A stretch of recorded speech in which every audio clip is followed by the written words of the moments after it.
نحمده ونصلي على رسوله الكريم اما بعد فاعوذ بالله من الشيطان الرجيم بسم الله الرحمن الرحيم رب اشرح لي صدري ويسر لي امري واحلل عقدة من لساني يفقهوا قولي۔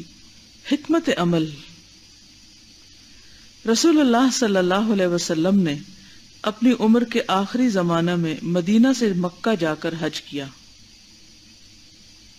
اس موقع پر آپ نے وہ مشہور خطبہ دیا جو خطبہ حجۃ الوداع کے نام سے مشہور ہے۔ سنا ہوا اس کے بارے میں نا، سب کو پتا ہے۔ اس خطبہ میں آپ نے اعلان فرمایا کہ کسی عربی کو کسی اجمی پر فضیلت نہیں، کسی سفید فام کو کسی سیاہ فام پر فضیلت نہیں، سوائے دین اور تقوی کے۔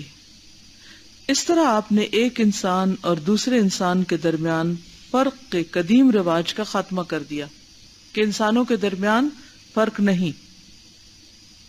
مگر اسی کے ساتھ آپ نے دوسرے موقع پر یہ بھی فرمایا کہ الائمۃ من قریش، یعنی میرے بعد مسلمانوں کا سیاسی امام قریش میں سے ہوگا۔ یہ دوسرا بیان بظاہر پہلے بیان کے مطابق نہیں، مگر یہ عدم مطابقت کی بات نہیں، یعنی اس میں کوئی ڈسکرپنسی نہیں، بلکہ عملی تقاضوں کی رعایت کرنے کی بات ہے کہ پریکٹیکلی کیا زیادہ سوٹیبل ہے۔ آپ نے کیوں کہا تھا کہ الائمۃ من قریش؟ کیونکہ خانہ کعبہ کے متولی تھے قریش، سارے عرب میں ان کو لیڈر پہلے سے ہی مانا جاتا تھا، ٹھیک ہے نا؟ تو ان کے اندر لیڈرشپ کوالٹیز تھی، اس لیے کہ اللہ نے ان کو اس کام کے لیے منتخب کیا تھا۔ یہ تو آپ کو معلوم ہے نا کہ اسماعیل علیہ السلام کے بعد آپ کی اولاد میں پولیٹیکل لیڈرشپ نہیں تھی 2000 سال تک۔ پھر بنو خزاعہ آئے، اس کے بعد جب قصی آیا تو اس نے قریش کو اکٹھا کیا اور ان کے اندر مختلف شعبے بنائے، پھر پارلیمنٹ بنائی ان کی اور حکومت کے مختلف منصب بنائے، رفادہ، سقایا، حجابہ، لوایا، یعنی مختلف کاموں کے لیے اس نے تقسیم کار کی۔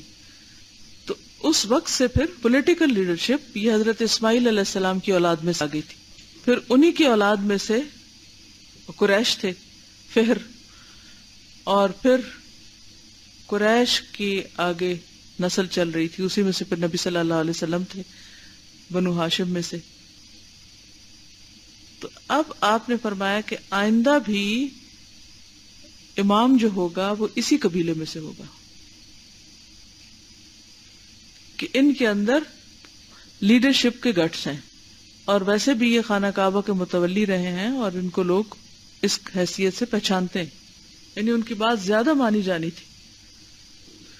رسول اللہ صلی اللہ علیہ وسلم نے ایک طرف تنہا نماز میں اتنا لمبا قیام فرمایا کہ آپ کے پاؤں میں سوجن آ گئی، دوسری طرف جماعت کی نماز پڑھتے ہوئے صف کے پیچھے سے کسی بچے کے رونے کی آواز آئی تو آپ نے مختصر سورت پڑھا کر نماز جلد ختم کر دی۔ اس فرق سے مذکورہ معاملہ کی بخوبی وضاحت ہوتی ہے۔ اس سے معلوم ہوتا ہے کہ جب معاملہ تنہا اپنی ذات کا ہو تو مومن کو چاہیے کہ وہ آئیڈیل کو اختیار کرنے کی کوشش کرے، مگر جب اجتماعی معاملہ ہو اور دوسروں کے ساتھ نباہ کی ضرورت ہو تو اس وقت وہ پریکٹیکل بن جائے۔ یہ بہت زبردست اصول ہے۔ آئیڈیل سچویشن اپنے لیے رکھیں کہ مثلا جیسے قرات ہے تو آپ اپنے لیے تو کیسے قرات یا تجوید کے اصول رکھیں، کیسا قرآن پڑھنا آتا ہو آپ کو، آئیڈیل بہترین۔ لیکن جب آپ دوسروں کے بارے میں سوچیں تو پھر اس میں ان کا معیار ضرورت کا رکھیں کہ جس سے وہ ضرورت پوری کر سکیں۔ ہم الٹ کرتے ہیں، اپنے بارے میں سوچتے ہیں تو ہم اپنی اور خوبیاں سوچ لیتے ہیں کہ چلو کوئی بات نہیں، اگر قرآن نہیں ٹھیک پڑھنا آتا لیکن اور تو گٹس ہیں نا ہم میں۔ جب دوسروں کے بارے میں سوچتے ہیں تو ان کا سوچتے ہیں کہ ان کے اندر تو وہ خوبیاں نہیں جو ہمارے اندر ہیں، لہذا اور ان کے اندر قرآن پڑھنے کی بھی صفت نہیں، اس وقت ان کو ہر طرف سے پکڑتے ہیں۔ تو اس کا نتیجہ کیا ہوتا ہے کہ پھر ہم کہیں بھی مطمئن نہیں ہوتے، نمبر ایک۔ دوسرے یہ ہے کہ ہم پھر چل نہیں سکتے، کام نہیں چلتا ایسے. مثلاً ایک ساس ہے، اس نے ساری زندگی کھانا بنایا، اس کا کھانا کیسا ہوگا؟ آئیڈیل. لیکن جو نئی بہو آئے گی اس کا کھانا کیسا ہوگا؟ پریکٹیکل، نارمل، ضرورت کا، کیونکہ ابھی وہ بگننگ میں ہے.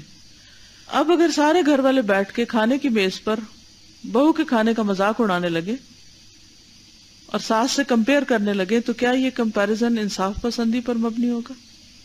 لیکن عملاً کرتے تو ایسے ہی ہے نا لوگ، کہ نہیں کرتے؟ تو جب کہیں آپ کسی کے بارے میں سوچیں تو کیا سوچیں کہ ایک یعنی کہ چلو کام کر سکتا ہے، گزارے لائق ہے، اور اپنے بارے میں سوچیں تو پھر سب سے بہترین کرنے کی فکر کریں. اس دوسری صورت میں حالات کے اعتبار سے عملی تقاضوں کی رعایت کی جائے گی، کیونکہ صرف وہی قابل عمل ہے. ایسے معاملات میں آئیڈیل کو چلانا سرے سے ممکن ہی نہیں. اس سے معلوم ہوا کہ رسول اللہ صلی اللہ علیہ وسلم کی ایک سنت یہ ہے کہ لوگوں سے معاملہ کرتے ہوئے صرف یہ نہ دیکھا جائے کہ آئیڈیل نقطہ نظر کیا ہے. پھر دہراؤں گی اس جملے کو، لوگوں سے معاملہ کرتے ہوئے یہ نہ دیکھا جائے کہ آئیڈیل نقطہ نظر کیا ہے یا معیاری انصاف کیا ہو سکتا ہے. اس کے بجائے یہ دیکھا جائے کہ جن لوگوں کے ساتھ معاملہ پیش آیا ہے وہ کس درجے کے لوگ ہیں اور حقیقی حالات کا تقاضا کیا ہے. اس طرح کا جائزہ لے کر حقیقی صورتحال کے مطابق وہ مسلک اختیار کیا جائے جو عملی طور پر ممکن ہو، نہ کہ وہ مسلک جو بظاہر نظریاتی طور پر درست ہو مگر عملی طور پر اس کو اختیار کرنا ناممکن ہو. کیا سیکھا اس سے آپ نے؟ جس سے ہم ٹیچنگ کر رہے ہیں تو ہم اپنے لیول پہ نہیں بات کریں، آڈینس کے لیول پر، اسٹوڈنٹس کے لیول پر بات کریں جو ان کو سمجھ آئے. جب ہم قرآن مجید پڑھ لیتے ہیں تو اپنے ہی معیار کے مطابق گھر والوں کو پرکھنے لگتے ہیں کہ وہ تعاون نہیں کرتے، وہ ٹھیک کام نہیں کرتے، وہ ایسا کرتے ہیں ویسا کرتے ہیں. حالانکہ انہوں نے تو نہیں پڑھا، ان سے تو اس کی توقع نہیں رکھنی چاہیے ہم کو، یا انہیں اس طرح کا تجربہ تو حاصل نہیں ہوا. اس میں دو باتیں کہنا چاہوں گی. ایک تو یہ جیسے بڑی نارمل سی ایگزامپل ہوتی ہے، جیسے یونیورسٹیز میں ایسا ہوتا ہے، ہم کہتے ہیں کہ پی ایچ ڈی ڈاکٹرز جب پڑھانے آتے ہیں تو ان کا بالکل سمجھ میں نہیں آتا، یا جو پیپر بناتے ہیں ہمیں بالکل سمجھ میں نہیں آتا. کیونکہ اگر وہ ماسٹرز کے اسٹوڈنٹس کو پڑھانے آتے ہیں یا پھر بالکل انیشیل اسٹوڈنٹس کو پڑھانے آتے ہیں تو بالکل ویسا پڑھا رہے ہوتے ہیں جو ان کے اپنے لیول کا ہوتا ہے. تو جو بگنرز ہوتے ہیں ان کو کمپریہینڈ کرنے میں، ان کو سمجھنے میں، انڈرسٹینڈ کرنے میں بہت زیادہ مشکل ہوتی ہے. ٹھیک ہے، یہ بہت ایک نارمل سی ہماری لائف کی ایگزامپل ہوتی ہے. دوسری چیز یہ ایک بات جو میں کہنا چاہوں گی اس میں یہ کہ میں نے کہیں پڑھا تھا کہ جب آپ دوسروں کے ساتھ معاملہ کر رہے ہو، کسی کے دوسرے کے ساتھ ڈسکشن کر رہے ہو کسی بھی چیز کے دوران، تو اس کے اندر ایک چیز کا دھیان آپ ضرور رکھیں کہ آپ کے سامنے جو اتنے سارے لوگ بیٹھے ہوئے ہیں ان کو آپ اپنے لیول پہ لانے کی کوشش مت کریں، کیونکہ وہ آپ کے لیے مشکل ہوگا. ٹھیک ہے، بی فلیکسیبل، ان کے لیول پہ جا کے بات کریں تاکہ آپ اتنے سارے لوگوں کو اپنی بات سمجھا سکیں. کیونکہ جب آپ بہت سارے لوگوں کو اپنے لیول پہ، اپنے لیول آف انٹیلیجنس پہ لانے کی کوشش کر رہے ہوتے ہیں نا، تو پھر اس وقت آپ کو بہت زیادہ ورک آؤٹ کرنا پڑتا ہے. ہو سکتا ہے بہت سے لوگ آپ کی بات نہ سمجھیں، لیکن آپ تھوڑا نیچے جا کے ان لوگوں کے لیول پہ جا کے بات کریں گے تو آپ ماسز کو اپنی بات بہت آرام سے سمجھا سکتے ہیں. کہتی ہیں کہ ایک ماں کے 5 بچے تھے جی، تو اس میں سے ایک بچے سے ان کو بہت پیار تھا، تو باقی بچے جو تھے وہ آبویسلی فیل کرتے ہوں گے. تو جب ان سے پوچھا گیا تو بچے نے کہا کہ جب میں امی سے بات کرتا ہوں تو میں ان کے انٹرسٹ کی بات کرتا ہوں، اور جب باقی بچے بات کرتے ہیں تو اپنے انٹرسٹ کی کرتے ہیں.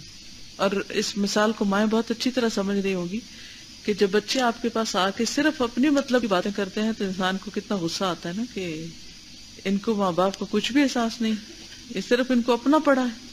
اور اکثر بچے یہی کرتے ہیں نا، ہمیں یہ چاہیے، ہمیں یہ چاہیے، ہمارا یہ مسئلہ، ہم وہ یہ نہیں دیکھتے کہ ماں باپ کس مشکل سے گزر رہے ہیں یا ان کے کیا پرابلمز ہیں. یہ مثال مجھے بس بہت اچھی لگی، بہت میرے دماغ کو کلک کی ہے کہ ہر ریلیشن شپ میں یہی ہے، اس کو ہر ریلیشن شپ پہ آزمائیں. مثلا ہسبینڈ وائف، اگر آپ ہسبینڈ سے صرف اپنے انٹرسٹ کی بات کریں گے اور اپنی باتیں کیے جائیں گے، یہ نہیں پوچھیں گے اس کا کیا انٹرسٹ ہے یا اس کی کیا ضرورت ہے یا وہ کیا سوچتا ہے یا اس کو کیا مسائل ہیں. حضرت خدیجہ جو ہیں، حالانکہ آپ صلی اللہ علیہ وسلم سے عمر میں بڑی ہیں، اور وہ فوت بھی ہو جاتی. ایک دفعہ ان کی بہن آتی کسی کام سے تو آپ خدیجہ کو یاد کرتے ہیں رضی اللہ تعالی عنہا. اس پر حضرت عائشہ کہتی ہیں کہ یعنی ان کے بارے میں کہ قریش کی اس عورت کو آپ یاد کرتے ہیں جس کے سارے دانت گر گئے تھے اور جو اتنی بوڑھی ہو گئی تھی. تو آپ نے فرمایا کہ رزقت حبھا، مجھے ان کی محبت میرے اندر ڈال دی گئی ہے. رزقت حبھا کہ وہ چاہے کتنی بھی بوڑھی تھی کچھ بھی تھی لیکن میرے دل میں ان کی محبت ہے.